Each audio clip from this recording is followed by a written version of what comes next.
Bismillahirrahmanirrahim. Students, we are studying chemistry 10th class, chapter 11, that is about organic chemistry. Today, we are having third lesson of this chapter. And regarding previous two lectures, if any student is there with any question, you can ask.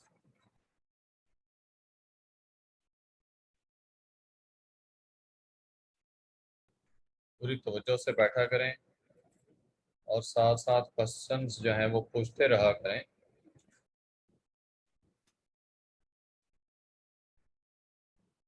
ये कल के topic में हमने diversity और magnitude organic compounds का जो है ये डिस्कस किया था। कंडीशंस फॉर कैटनेशन देखी थी और इसके साथ ही हमने कैरेक्टरिस्टिक्स जो ऑर्गेनिक कंपाउंड्स की हैं ये भी स्टडी की। तो इधर तक हमारा कल का लेसन था। जो बच्चे क्लास नहीं अटेंड कर पाए किसी न किसी वजह से, तो यूट्यूब पे लेक्चर अपलोड हो चुका है कल वाला, उसको देख सकते हैं।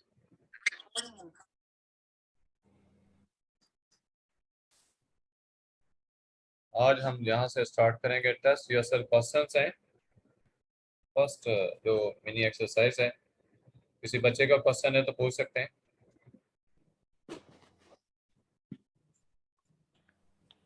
आवाज के बारे में मुझे बताएं, आवाज क्लियर है सबको? Yes, sir. Okay, first question, why and how carbon completes it's octet. दो बातें पूछी हैं कार्बन के बारे में। कार्बन ऑक्टेट जो कंप्लीट करती है तो व्हाई, क्यों करती है, और दूसरी बात कि अगर कंप्लीट करती है तो कैसे करती है।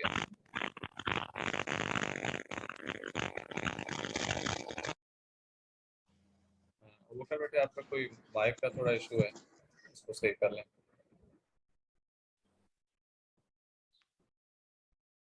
ठीक है, कार्बन के बारे में दो बातें होंगी कि कार्बन जो है ये ऑक्टेट को क्यों कंप्लीट करती है और कैसे कंप्लीट करती है।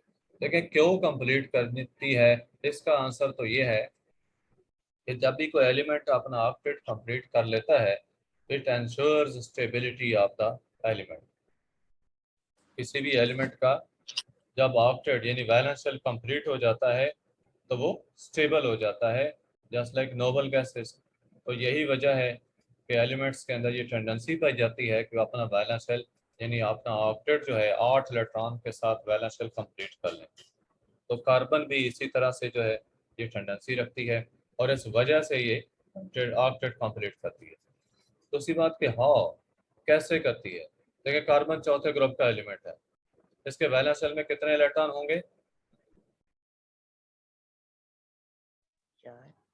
Sir, 4. 4 इलेक्ट्रॉन्स। वैलेंस शेल में 4 इलेक्ट्रॉन्स हैं।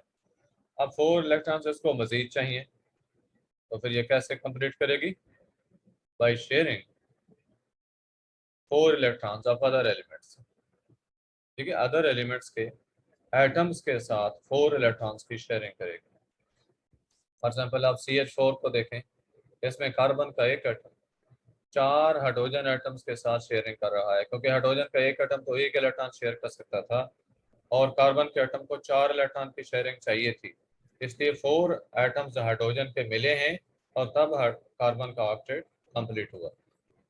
अब CO2 के अंदर देखें, कार्बन डाइऑक्साइड CO2, इसमें कार्बन का एक एटम 2 ऑक्सीजन के एटम से मिल रहा है, इसलिए कि ऑक्सीजन का एक एटम 2 इलेक्ट्रॉन्स की शेयरिंग कर सकता है और कार्बन को 4 इलेक्ट्रॉन्स की शेयरिंग चाहिए। तो 4 इलेक्ट्रॉन्स की शेयरिंग के लिए 2 एटम ऑक्सीजन के मिले। दूसरा क्वेश्चन है कि point out the properties of carbon which are responsible for formation of long chains of carbon atom compounds.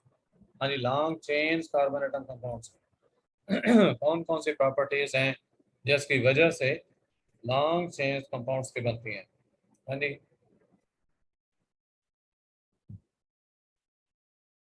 Catenation पढ़ी है आपने property? Yes, sir. Main property catenation ही Sir, है जिसकी वजह से equivalent. लॉन्ग चेन्स बनती हैं। इसके अलावा Sir, और साथ सर जी वो bonds made by any element with its own atom should be हाँ जी, stronger. स्ट्रॉन्ग कोवलेंट बॉन्डिंग है, मल्टीपल बॉन्डिंग है, ये वैरायटी में ज़्यादातर चीज़ें आ जाती हैं। तो strong covalent linkages carbon atoms के, और जो कैटनेशन है ये लॉन्ग चेन्स जो कंपाउंड्स की हैं उनके रेस्पॉन्सिबल हैं। ठीक है, स्ट्रॉन्ग कोवलेंट बॉन्डिंग को और कैटनेशन जो है ना, इन फीचर्स को आप इसमें इन्वॉल्व कर सकते हैं, जिसकी वजह से कार्बन एटम्स जो हैं आपस में लिंक होकर आपस में लिंक होकर लॉन्ग चेन्स बनाते हैं कंपाउंड्स का। ठीक है, स्ट्रेंथ कोवलेंट बॉन्डिंग की कार्बन एटम्स की जो है, और दूसरी बात कैटनेशन, ये दो मेन फीचर्स हैं। जो चीज़ उन्होंने पूछी है कि लॉन्ग चेन्स कैसे बनती हैं, जो उसके अंदर आप बता सकते हैं। तीसरा question, why are the melting and boiling points of organic compounds low? Because they are organic covalent compounds. ठीक है, ये कोवलेंट कंपाउंड्स हैं, और कोवलेंट बॉन्ड्स को ब्रेक करने के लिए थोड़ी एनर्जी चाहिए, इसलिए इनके मेल्टिंग बॉइलिंग पॉइंट्स कम है। Why are the organic compounds poor conductor of electricity?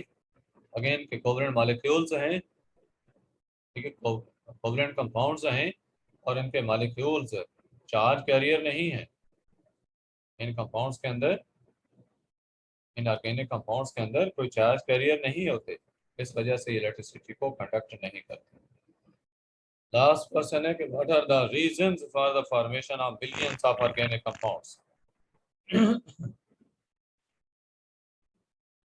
Reasons क्या है? Organic Catenation compounds isomers. लाखों की तादाद में बनते हैं, ऑर्गेनिक कंपाउंड्स का लाखों की तादाद में बनना, इसके रीजंस क्या मल्टीपल हैं? बॉन्डिंग से मल्टीपल कैटनेशन, Catenation, इसमें सारी बातें बता सकते हैं। Strength isomerism. हाँ जी, catenation, strength isomerism, bond strength between of covalent organic bonds of carbon और मल्टीपल बॉन्डिंग, ये इसमें सारी बातें आ जाएंगी। आज का हमारा टॉपिक है next, sources of organic compounds. लेकिन जो ऑर्गेनिक कंपाउंड्स हैं नेचुरली ये प्रिपेयर होते हैं बाय एनिमल्स एंड प्लांट्स। कुदरती तौर पर एनिमल्स और प्लांट्स के अंदर ये ऑर्गेनिक कंपाउंड्स जो हैं वो सिंथेसाइज होते हैं। एनिमल्स सिंथेसाइज करते हैं दो मेन ग्रुप्स ऑर्गेनिक कंपाउंड्स के, वो हैं प्रोटीन्स और फैट्स। प्रोटीन्स और फैट्स, ये एनिमल्स की बात हो रही है। प्रोटीन्स जो हैं ये मीट की सूरत में, मटन, चिकन, ठीक है, ये डिफरेंट फॉर्म्स हैं मीट की। तो एग्स हैं, उनके अंदर पाई जाती है प्रोटीन, जबकि फैट्स जो हैं they are present in milk, butter extra, ये फैट्स के सोर्सेज हैं। और ये एनिमल्स के जरिए बनते हैं। प्लांट्स सिंथेसाइज करते हैं कार्बोहाइड्रेट्स, प्रोटीन्स, फैट्स, वाइटामिन्स। ठीक है, ये कंपाउंड्स हैं ऑर्गेनिक कंपाउंड जो कि प्लांट्स सिंथेसाइज करते हैं। आपको बताया गया था ना कि नेचुरली जो प्रिपेयर होते हैं ऑर्गेनिक कंपाउंड्स एनिमल्स और प्लांट्स के अंदर, तो उनकी आपको दोनों की एग्जांपल्स दे दी गई हैं कि प्लांट्स कौन से ऑर्गेनिक कंपाउंड सिंथेसाइज करते हैं और एनिमल्स कौन से बनाते हैं। मजीद उन्होंने बताया कि जो डेड प्लांट्स होते हैं that were buried under the earth crust, they are converted through biochemical processes to coal, petroleum and gas। ठीक है, मिलियंस ऑफ ईयर्स अगो जो प्लांट्स जमीन के नीचे दब गए, अर्थ की डिफरेंट लेयर्स के नीचे आने की वजह से, प्रेशर और हाई प्रेशर और हाई टेम्परेचर की वजह से उनका जो ऑर्गेनिक मैटर था, ठीक है, वो बायोकेमिकल प्रोसेस जो बताया इसके रिजल्ट में कोल बनी, पेट्रोलियम और गैस। अच्छा, क्रस्ट किसे कहते हैं? अर्थ क्रस्ट जिसको कहा,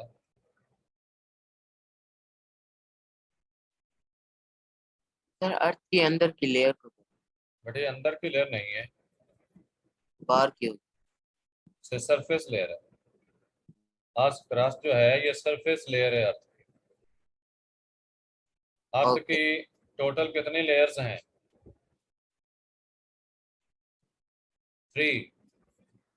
3 लेयर्स हैं अर्थ की। जो सरफेस लेयर है वो क्रस्ट है, और उसके नीचे वाली क्या कहलाती है? अपर में सर कोर। बड़े सेंटर वाली मेंटल कहलाती है, और दरमियान वाली मेंटल कहलाती है, और सेंटर वाली जो है वो कोर कहलाती है। सबसे अंदर वाली कोर है। तो सर मैं क्रस्ट, मेंटल, सेंटर वाली कोर, जो सबसे सेंटर में वो कोर है। अच्छा, तो ये बायोकेमिकल प्रोसेसेस से कोल, पेट्रोलियम और गैस बने, ये भी ऑर्गेनिक कंपाउंड्स हैं। अब ये जो मटेरियल्स हैं ये मेन सोर्सेज हैं अदर ऑर्गेनिक कंपाउंड्स के। हम थाउजेंड्स ऑर्गेनिक कंपाउंड्स जो हैं वो हासिल कर सकते हैं कोल से। कैसे? By its destructive distillation. Coal की डिस्ट्रक्टिव डिस्टिलेशन करें तो, और इसी तरह जो हमारे पास पेट्रोलियम है उसकी फ्रैक्शनल डिस्टिलेशन करें तो हम हज़ारों के हिसाब से ऑर्गेनिक कंपाउंड्स जो हैं वो हासिल कर सकते हैं। मीन्स कि ये कोई सिंगल कंपाउंड्स नहीं है, कोल है, ये पेट्रोलियम है, ये कंपाउंड्स नहीं है, ये मिक्सचर्स हैं। इनके अंदर हज़ारों कंपाउंड्स मौजूद हैं। ये आपको थोड़ा सा फ्लो चार्ट की फॉर्म में बताया गया सोर्सेज ऑर्गेनिक कंपाउंड्स के जो हैं, एनिमल्स और प्लांट्स। एनिमल से क्या मिलता है? प्रोटीन्स, और उसके बाद फैट्स या ऑयल्स। प्रोटीन्स जो हैं एग्स की फॉर्म में, mutton, chicken, beef, fish in different forms में पाई जाती हैं। मिल्क जो है, फैट्स वगैरह जो है मिल्क, बटर और चीज़ की सूरत में अवेलेबल है। प्लांट्स जो हैं, लाइव प्लांट्स हों या फिर डेड प्लांट्स हों, live plants carbohydrates, proteins, vitamins और ऑयल्स बनाते हैं, जबकि डेड प्लांट्स जो हैं उनसे कोल, पेट्रोलियम और गैस जो है वो बनी। कार्बोहाइड्रेट्स किस फॉर्म में एग्जिस्ट करते हैं जो अवेलेबल है? व्हीट, मेज, पोटैटोज, बार्ले, राइस। व्हीट गंदम होती है, मेज मकई को कहते हैं, पोटैटोज आलू है, और बार्ले सर जो जौ जो है, जई वगैरह, उसको कहते हैं राइस, चावल। चावल। प्रोटीन्स जो है पल्सेस की सूरत में, दाल, बीन्स, पल्सेस क्या है? दाल, दालें, दालें वगैरह। बीन्स, बीन्स क्या होता है? सर इसकी चाट में डालते हैं, मुफ्त तरह के होते हैं, ग्रीन कलर के भी होते हैं, व्हाइट में भी होते हैं। बीन्स वही लोबिया लोबिया की वगैरह तरह होता है, का। लोबिया जो है। लोबिया। विटामिन्स, एप्पल, ऑरेंज, बनाना, इन सबसे तो आप वाकिफ ही हैं।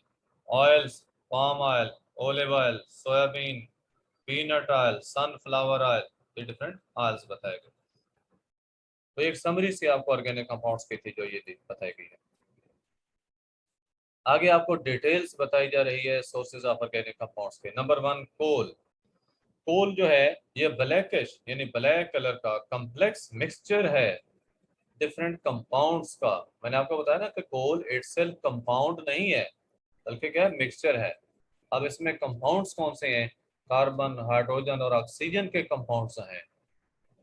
इसमें थोड़ी अमाउंट में नाइट्रोजन और सल्फर के कंपाउंड्स भी पाए जाते हैं। कोल के अंदर मेनली तो कार्बन, हाइड्रोजन और ऑक्सीजन है,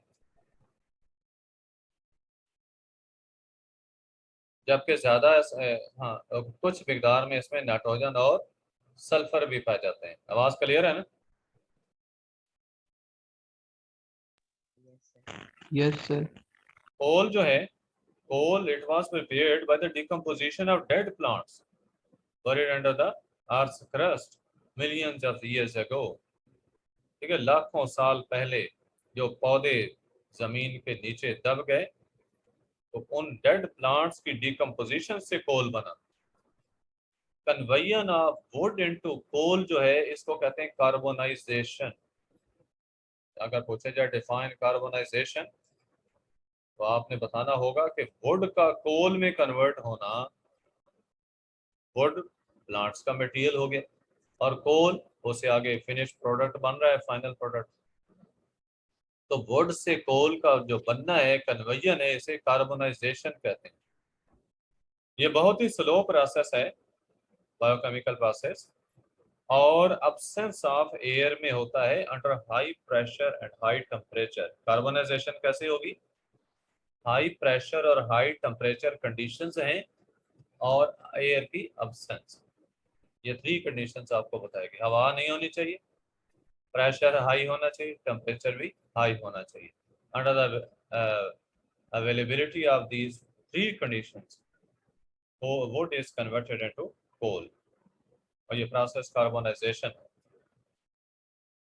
over a long period of time, बताया कि अबाउट 500 मिलियंस ऑफ ईयर्स, यानी इतने अरसा के बाद क्या हुआ, ये आगे आपको शक्ल में भी दिखाते हैं, फिगर में भी। तो ये चीज़ें जो है ये बनी, यानी वुड जो है वो कोल में कन्वर्ट हुई। कोल के भी डिफरेंट ग्रेड्स हैं, ये आपको बता देते हैं। वुड में तकरीबन 40% कार्बन होती है। अब ये ऑब्जेक्टिव की बात है कि वुड में कार्बन कितनी? 40%। So depending upon the extent of carbonisation process, 4 types of coal जो है they are found.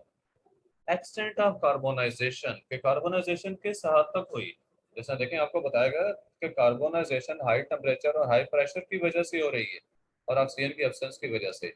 It means कि जैसे प्रेशर बढ़ता जाएगा या टेम्परेचर बढ़ता जाएगा तो कार्बोनाइजेशन जो है इसका एक्सटेंट बढ़ता जाएगा, ठीक है, ये ज्यादा होगी। अब ये जो डिफरेंट आपको फॉर्म्स कोल की बताई गई हैं, 4 टाइप्स जो बताई गई हैं, इनमें डिफरेंस किस चीज का है? कार्बन कंटेंट्स का डिफरेंट है, वोलेटाइल मैटर का डिफरेंस है और मॉइस्चर का फर्क है, ठीक है। डिफरेंट जो कोल की टाइप्स हैं इनमें कार्बन कंटेंट्स, वोलेटाइल मैटर जो इनके अंदर पाया जाता है उसका डिफरेंस है और मॉइस्चर का डिफरेंस, यानी ये चीजें वेरी करती हैं इनके अंदर। आप जहाँ पे डायग्राम में देखें, कोल जो है पहला ग्रेड है पीट, जहाँ बहुत कम प्रेशर है वहां पे पीट बना, और हाई प्रेशर जहाँ पे वहां पे लिग्नाइट, उससे ज्यादा प्रेशर बढ़ा तो विटामिनस, और बहुत ज्यादा प्रेशर जहाँ पे वहां पे एंथ्रासाइट। एंथ्रासाइट जो है इसके कार्बन कंटेंट सबसे ज्यादा है, सबसे ज्यादा है, और बेस्ट टाइप ऑफ कोल जो है वो एंथ्रासाइट ही है। ये देखें चारों फॉर्म जो है, पीट में 60% है कार्बन कंटेंट। ये यूज कहाँ होती है? ये इंफीरियर क्वालिटी का कोल होता है, कल वगैरह जो है भट्टियाँ वगैरह उनमें यूज होती है जलाने के लिए फ्यूल के तौर पर। लिग्नाइट में 70% कार्बन है, सॉफ्ट कोल है, थर्मल पावर स्टेशन में यूज होती है। विटामिनस 80% कार्बन है इसमें, कॉमन वैरायटी है ये कोल की, और ये हाउस होल्ड कोल जो है उसके तौर पे यूज होती है, घरेलू तौर पर जो है फ्यूल के तौर पे इसको यूज किया जा सकता है। एंथ्रासाइट 90% कार्बन कंटेंट्स है इसमें, ये सुपीरियर क्वालिटी है, हार्ड कोल है और ये इंडस्ट्री में यूज होती है, ठीक है। सुपीरियर क्वालिटी कोल की कौन सी है? Anthracite. एंथ्रासाइट। एंथ्रासाइट। हाजिक पीट में कार्बन कंटेंट्स कितने हैं? 60%. 60%। लिग्नाइट में कितने हैं? हसन 70. हसन शहजाद, हसन शहजाद, लिग्नाइट में अच्छा 70% ही होते हैं, बच्चे ने बता दिए। विटामिनस में, विटामिनस के अंदर ये मैं 80%. पूछूंगा एहसान रजा, विटामिनस के अंदर कितने 80%. परसेंट?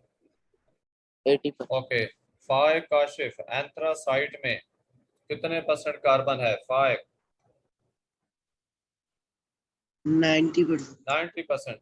बड़े इसको याद करना बड़ा आसान है, 10% इंक्रीज करते जाना, 60% से स्टार्ट करके। पीट में 60% है, लिग्नाइट 70, विटामिनस 80, एंथ्रासाइट में 90% कार्बन है। तो ये कार्बन कंटेंट्स किसी के अंदर भी आपसे ऑब्जेक्टिव में पूछे जा सकते हैं, याद करने मैंने आपको हिंट दिया, इजी है याद करना।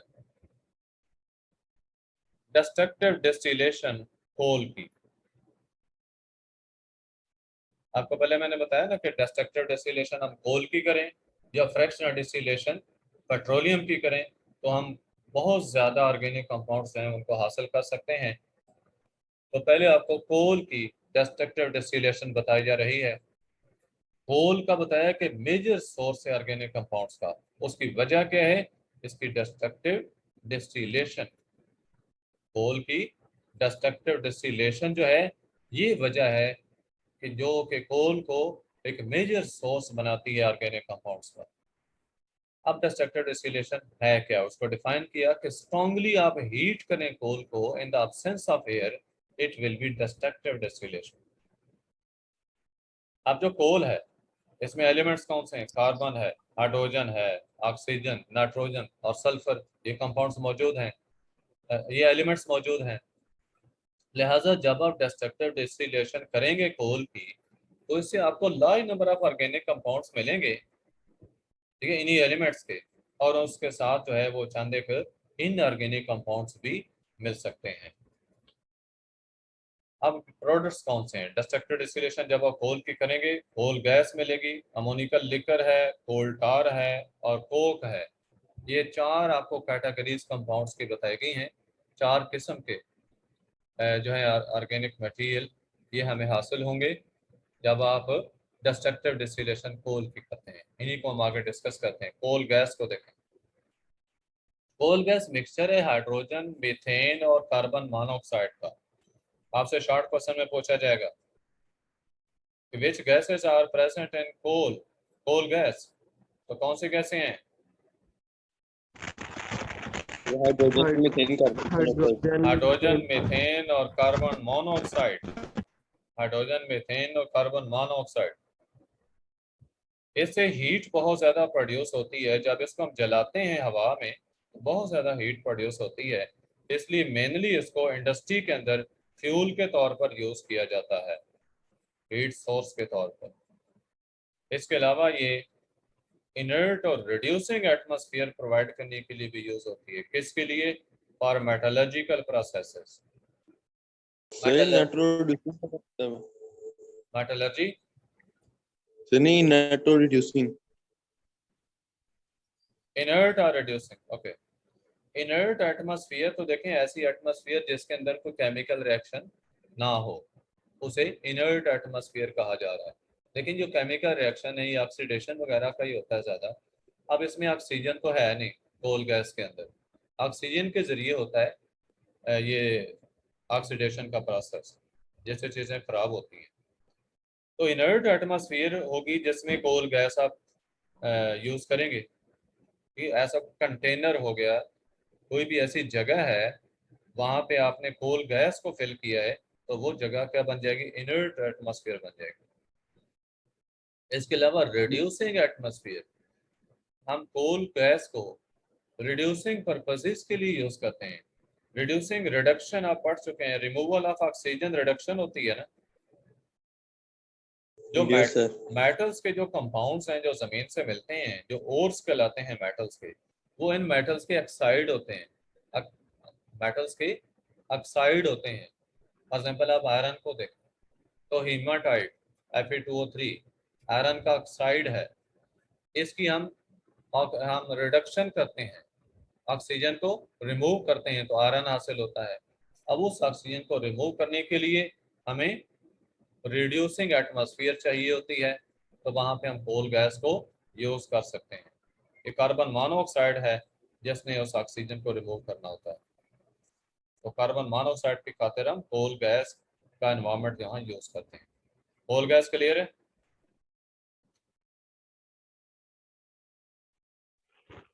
Yes, sir. बेटे सोचते क्या रहते हैं बोलने के लिए कि शायद तो पहले बोल ही दें। आप इकट्ठे बोल सकते हैं, एक बात पूछिए, पता चले आप एक्टिव होकर बैठे हैं। Ammoniacal liquor it's a solution of ammonia gas in water. Ammoniacal liquor क्या है? अमोनिया गैस का वाटर में सॉल्यूशन। नेट का कुछ इशू हो सकता है, रिपीट कर देता हूं मैं बात। Ammoniacal liquor, it is solution of ammonia in water. What is ammonical liquor? Abu Bakr?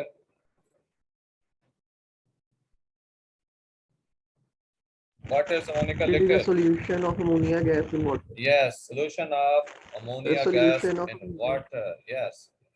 और ये यूज होता है to prepare nitrogenous fertilizers.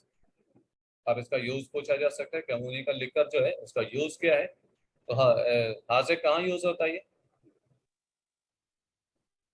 Nitrogen fertilisers, nitrogenous nitrogenous fertiliser, fertilisers, nitrogen वाली जो खाते हैं उनको बनाने के लिए, नाइट्रोजन वाली खाते बनाने के लिए, जैसे अमोनियम सल्फेट, अमोनियम नाइट्रेट वगैरह।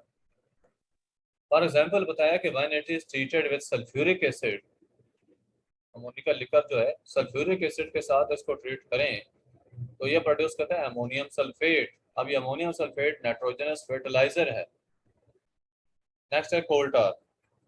कोल टार थिक ब्लैक लिक्विड है, थिक ब्लैक लिक्विड है, और ये मिक्सचर है more than 200 different organic compounds.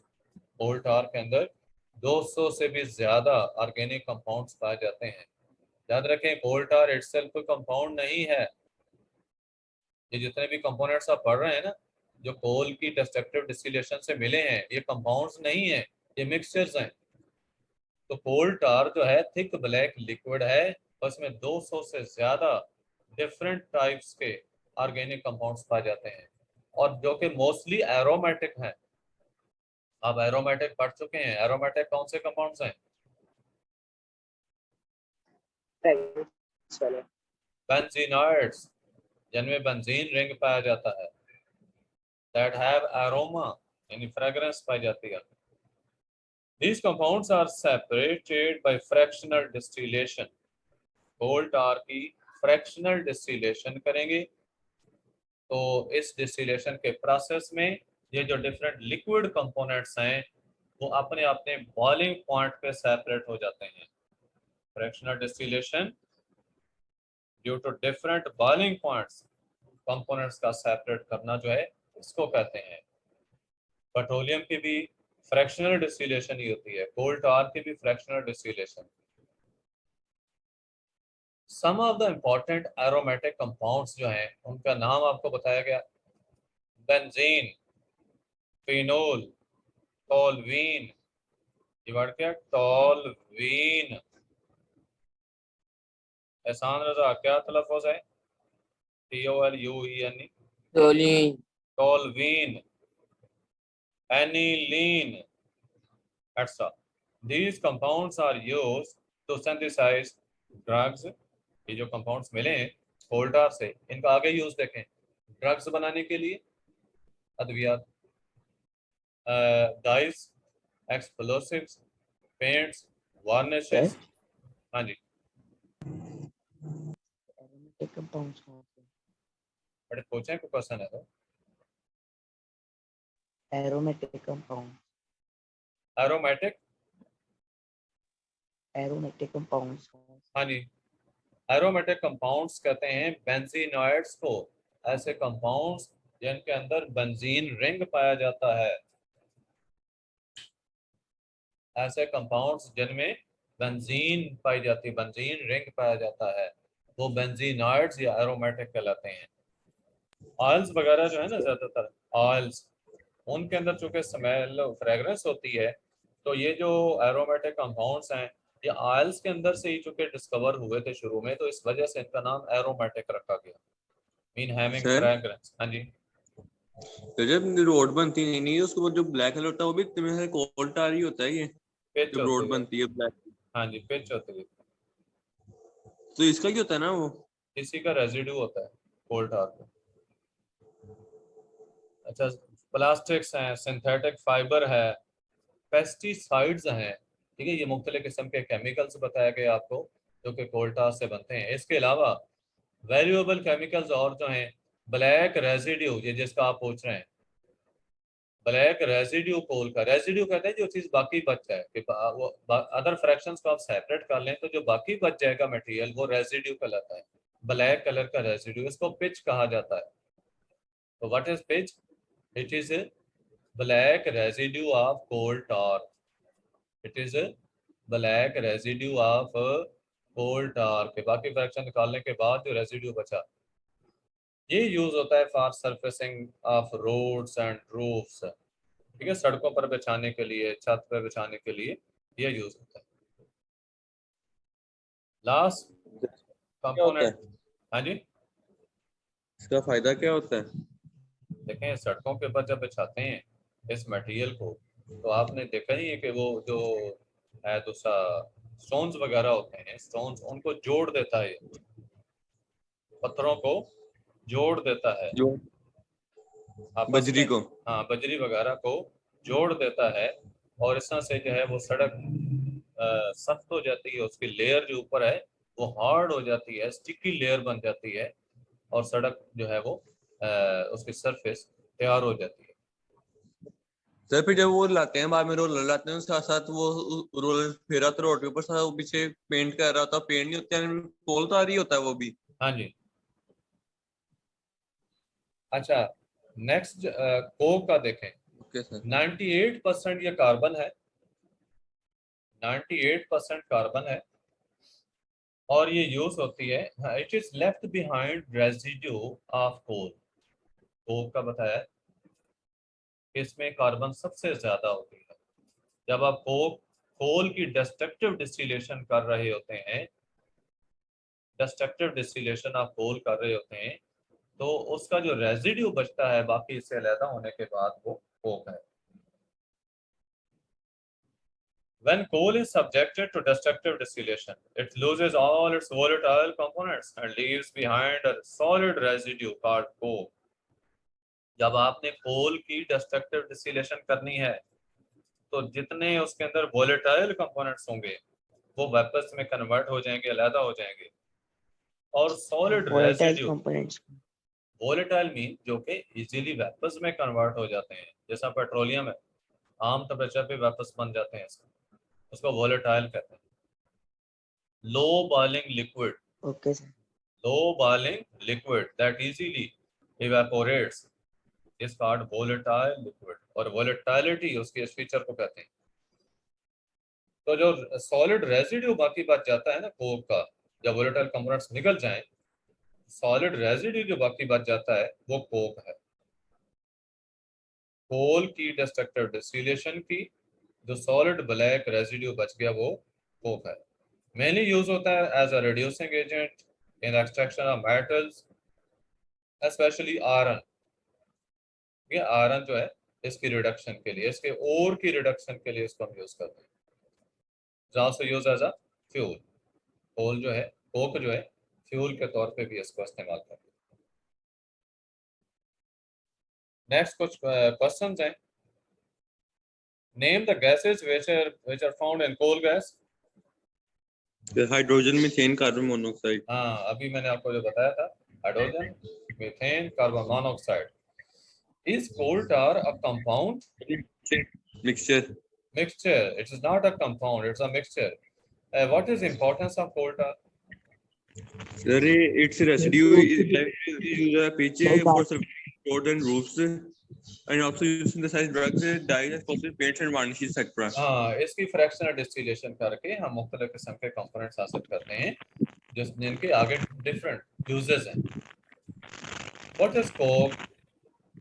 If coal is 90% carbon, resulting in purity of coal. हाँ, सॉलिड ब्लैक रेजिड्यू जो होता है ना डिस्ट्रक्टिव डिस्टिलेशन ऑफ कोल से जो होता है, जब वोलेटाइल कंपोनेंट्स निकल जाएं तो वो कोक है, और उसके यूजेस क्या हैं? And Reducing agent. हाँ, मेटलोस की रिडक्शन के लिए यूज होता है, Used as a fuel. Fuel के तौर पे भी यूज होता है। ठीक है।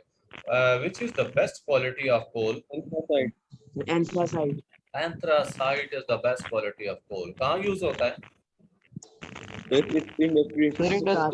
इंडस्ट्री में यूज होता है, इंडस्ट्री में यूज होता है। और अभी मैं क्वेश्चन पूछा, हुजैफा फैसल क्वेश्चन बताएगा। हुजैफा फैसल, आप बताएंगे कि एंथ्रासाइट में कितने % कार्बन होती है?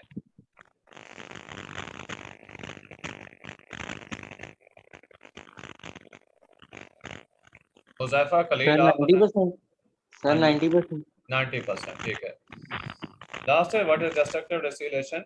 The strong heating of coal in the absence of air. हाँ, स्ट्रॉन्ग हीटिंग कोल की in the absence of oxygen और at high temperature and pressure जो है इसको डिस्ट्रक्टिव डिस्टिलेशन कहते हैं कोल की। हाँ जी, चीजें क्लियर हो गई हैं जो डिस्कस हुई हमारी आज? Yes, sir. Yes, इसके sir. बाद हम नेक्स्ट लेसन में ये बाकी सोर्सेज पढ़ेंगे, पेट्रोलियम है, नेचुरल गैस है, ठीक है। उसके बाद ये प्लांट्स और सिंथेसिस लेबोरेटरी में ये सोर्सेज हैं जो हमारे अब डिस्कस करने वाले रहेंगे। हाँ जी।